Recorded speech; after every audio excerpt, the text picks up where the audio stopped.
இந்த பதிவு மிகவும் ஒரு சுவாரஸ்யமான பதிவா இருக்க போது வழக்கம் போலவே முழுமையாக பாருங்க. நெறைய பலன்கள் உங்களுக்கு காத்திருக்கு அப்டின்னே சொல்லலாம். இப்ப இந்த 1 வருட காலத்துல முக்கியமான 2 கிரகங்கள் பெயர்ச்சி அடைஞ்சிருக்கு. ஒண்ணு சனி, இன்னொன்னு குரு. ஸோ இந்த கிரகங்கள் பெயர்ச்சி அடைந்ததற்கு பிறகு, ஒரு சில பேருக்கு நன்மைகள் நடக்கக்கூடிய தன்மையில இருக்கு. ஒரு சில பேருக்கு அவ்வளவு அ ச நல்ல விஷயங்களை தாண்டி சிரமங்கள் கொஞ்சம் குடுக்கக்கூடிய வகையில இருக்கு.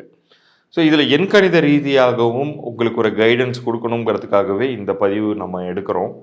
இந்த பதிவை பொறுத்த அளவுக்கு ஒவ்வொரு பிறந்த தேதிக்கும் என்னென்ன விஷயங்களை நீங்கள் கடைப்பிடித்தால் உங்களுடைய நன்மைகளை அதிகப்படுத்திக் கொள்ளலாம், உங்களுடைய கெடுதல்கள கம்மி பண்ணிக்கலாம் அப்படிங்கிறத பத்தி தான் பார்க்க போறோம். ஸோ இதில நான் இடையில சொல்லக்கூடிய ஒரு சில பரிகாரங்கள்ங்கிறது வழக்கமா கோயிலுக்கு போறது இல்லாம, சில முக்கியமான சித்தர் வழி பரிகாரங்கள் நான் சொல்லப் போறேன்.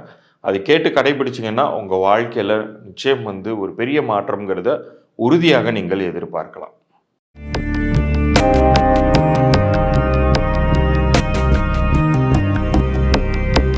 இந்த பதிவுல கேதுவுக்குரிய 7, 16, 25 தேதிகள்ல பிறந்தவர்களுக்கும், சனி கிரகத்திற்குரிய 8, 17, 26 தேதிகள்ல பிறந்தவர்களுக்கும், செவ்வாய்க்குரிய 9, 18, 27 தேதிகள்ல பிறந்தவர்களுக்கும், இந்த அடுத்து வரக்கூடிய 1 வருட காலம் எப்படி இருக்க போகுது அப்படிங்கிறத பார்க்க போறோம்.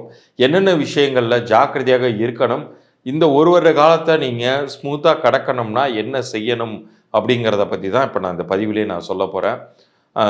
8, 17, 26 தேதிகள்ல பிறந்தவர்களுக்கு இந்த வருஷத்தை பொறுத்தவரைக்கும் இந்த 3 எண்கள்ல இவங்களுக்கு கொஞ்சம் ஜாக்கிரதையா இருக்கணும் அப்படின்னு சொல்லுவேன்.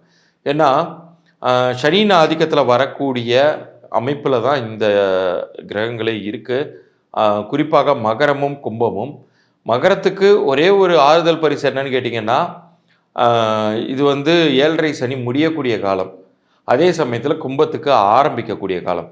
இது 2மே 8ஆம் எண் அமைப்பில் இருக்கக்கூடியது. ஸோ ரொம்ப ஜாக்கிரதையா இருக்கணும் அப்படிங்கிற அடிப்படையில, இவங்களுக்கு நான் முன்னுரிமை குடுத்து, நான் இந்த பதிவுல ஃபர்ஸ்ட்டு அவங்கள பத்தி சொல்றேன்.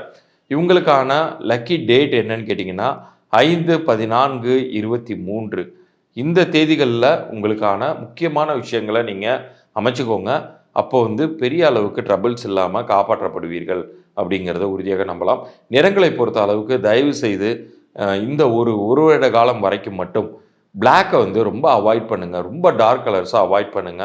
முடிந்த வரை ரொம்ப பிரைட்டான கலர்ஸ், லைட் கலர்ஸை நீங்கள் இம்பார்ட்டன்ஸ் கொடுங்க. அது உங்களுக்கு நிறைய ஃபேவரபுளான ரிசல்ட்ஸை கொண்டு வரும். நிறைய கடன் வாங்க வைக்கும். நிறைய நீங்கள் ஜாமீன் கையெழுத்தெல்லாம் போட்டிங்கன்னா மாட்டிக்கக்கூடிய சூழ்நிலையை உருவாக்கும். அதிகமாக இன்வெஸ்ட் பண்ணி ஒரு ப்ராப்பர்ட்டி வாங்குறீங்க அப்படிங்கும்போது ரொம்ப ஜாக்கிரதையாக இருக்கணும். டபுள் டாக்குமெண்ட் மாதிரியான விஷயங்களில் சிக்கிக்கிட்டு உங்களுக்கு அந்த சொத்து நிரந்தரம் இல்லாமல் போயிடும். போகக்கூடிய வாய்ப்பெல்லாம் உருவாயிடும். அதனால் முடிந்தவரை உங்களுடைய சேவிங்ஸை காப்பாற்றிக் கொள்ள வேண்டிய ஒரு காலகட்டமாக இது இருக்குது. அடுத்தடுத்த வருடங்களில் தான் உங்களுக்கான நன்மைகள் அப்படிங்கிறது நடக்க போகுதுங்கிறதுனால இந்த ஒரு வருடத்தை பொறுத்த வரைக்கும் நான் சொல்லக்கூடிய பரிகாரமாக இந்த லக்கி டேட்ஸ்க்கு நீங்கள் இம்பார்ட்டன்ஸ் கொடுங்க. அது உங்களுக்கு ரொம்ப ஃபேவரபுளான ரிசல்ட்ஸை ப்ரொவைட் பண்ணும். அடுத்ததாக 5ஆம் ஆதிக்கம் ரொம்ப அபரிதமாக வேலை செய்யக்கூடிய இன்னொரு அமைப்புங்கிறது 7ஆம் எண்காரர்களுக்கு 7, 16, 25 தேதிகளில் பிறந்தவர்களுக்குமே இந்த 5ஆம் வரக்கூடிய தேதிகளில் உங்களுடைய முக்கிய முயற்சிகளை நீங்கள் வச்சுக்கோங்க. ஆனால் இந்த வருஷமே உங்களுக்கு பாசிட்டிவாக தான் இருக்க போகுது. காரணம் என்னென்னா, இந்த 7, 16, 25 தேதிகள் அப்படிங்கிறது சந்திரனுடைய மற்றொரு ரூபம் மாதிரி, கடகத்தினுடைய மற்றொரு அமைப்பு மாதிரி. ஸோ இது ரொம்ப ரொம்ப அற்புதமான ஒரு காலகட்டமாக இருக்க போகுது. உங்களுடைய விருப்பங்கள் நிறைவேற்றி தரக்கூடிய ஆண்டாக இருக்க போகுது. இருப்பினும் உங்களுக்கான அதிர்ஷ்டமான விஷயங்கள் எல்லாமே 5, 14, 23 தேதிகள் நடக்கும். 1, 10, 19 ஆகிய தேதிகளில் அமைச்சுக்கோங்க. அதேபோல் 2, 11, 20, 29 தேதிகளையும் அமைச்சுக்கோங்க. இந்த தேதிகள் எல்லாமே உங்களுக்கு நீங்கள் வேண்டிய மாற்றங்கள் நடக்கக்கூடிய விஷயங்கள் இருக்கிறதுனால அந்த தேதிகளுக்கு இம்பார்ட்டன்ஸ் கொடுங்க. அது உங்களுக்கு ஃபேவரபுளான ரிசல்ட்ஸை கொண்டு வரும். அடுத்ததாக 9, 18, 27 இந்த தேதிகள்ல பிறந்தவர்கள், செவ்வாயின் ஆதிக்கத்தில வரக்கூடியவர்கள், இவர்களுமே வந்து இந்த ஆண்டு ரொம்ப நல்லாவே இருக்க போறாங்க அப்படின்னு சொல்லலாம்.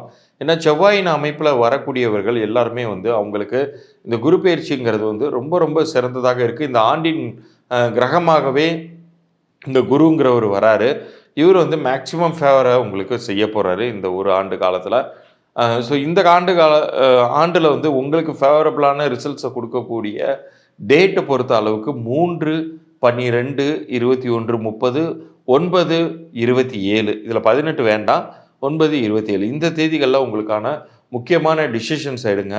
முக்கியமான நபர்களை சென்று பாருங்க.